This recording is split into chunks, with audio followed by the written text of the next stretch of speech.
Greetings, everyone. Del with Healing Frequencies Music. And this is another question that came from a user about what is the key of David? And I know I've touched upon this in other videos, but this one is specifically about the key of David. One of the things that we have to realize is how did history work? We only have one surviving instrument from around the time of David, which was the lyre of Ur, which is now in the British Museum.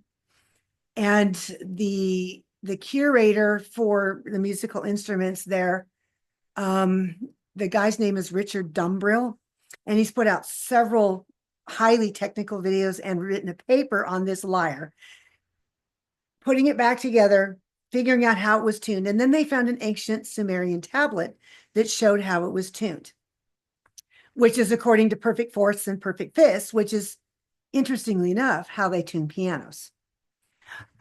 So this many years, 4,000, 4,500 years later, they're tuning pianos the same way that they did ancient lyres. They didn't have any way of measuring pitch until the 1800s, when the Industrial Revolution came away. So anytime before that, there's no way of saying what the key of David was. And if you're thinking about, you're just walking down the street and you just start spontaneously singing a song, chances are you're not necessarily going to sing it in the same key every time. And I'm thinking, okay, well, let's say David was out in the field serenading his sheep and all the things that he did. Okay, they didn't have tuning forks with them. He didn't have a way of tuning the harp because there was nothing. I mean, unless he had something made of tin or something that he took with him, he would strike that and tune the harp to that. But he wouldn't have known what the key is. He wouldn't necessarily known what the pitch was. I mean, you have to have a starting note, and from there you tune all the other notes. That's what we call concert pitch. So it's pretty much impossible to say what the key of David actually is, because we really don't know. What I assume the key of David is, well, I can't even say that. We have to think about common sense. We have to think about music history, and we have to think about natural laws.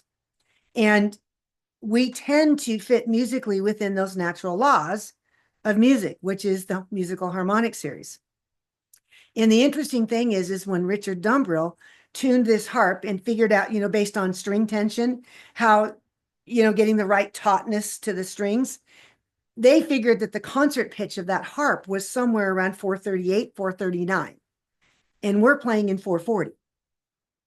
And so everyone was like, well, A444 is the key of David. There's no way to prove that. We can't, because they haven't found any evidence in any archaeological site to show that they had tuning devices so that they could be consistent across the board on how to tune an instrument. So my guess is they're just going to tune it, and it will be slightly different every time that they have to retune the harp. Or let's say one of the strings goes out, well, then they're just going to retune the other strings to the new pitch of that first one again, because, when you pluck a string, that's going to eventually detune and you have to completely retune it. So it's not going to be consistent every time. But what I'm thinking, if we want to call it the key of David, it's going to be intent. Intent was the key of David. And why do I say that? Well, if you go through the Bible and you look at all the Psalms and all of the times that, he's talking about singing worship to God and all of these things, that was the key of David. It was his worship. It was his adoration. It had nothing to do with a specific pitch, because that was his intent, was to worship. So the intent in this case, so maybe the key actually is worship. If my intent is to bring healing into my body, that is my key. Especially if I haven't chosen what notes to play on the keyboard or whatever it is. the whole thing is we just, what our intent is, we can make that our key of healing or the key of whatever we're doing. And the problem with the people out there who are saying that the key of David is 444, for example, so far of all the videos I've seen of these people, and you can correct me if I'm wrong, post another video below, where someone who actually reads sheet music and understands music theory enough and understands the musical harmonic series enough, and they're explaining it in a way that makes natural law sense to the natural laws of musical harmonics, then I'm all ears to hearing that. But so far, after 10 years of research, I haven't found any credible evidence showing that there is a specific key or a specific note. The only thing that we can go off right now is archaeological evidence. And at this point, there isn't any, but that doesn't mean that there won't be. We just don't have it right now. So I'm not going to say anything specific because I don't know. But what I can suppose is just by reading the Bible itself, the key of David was worship.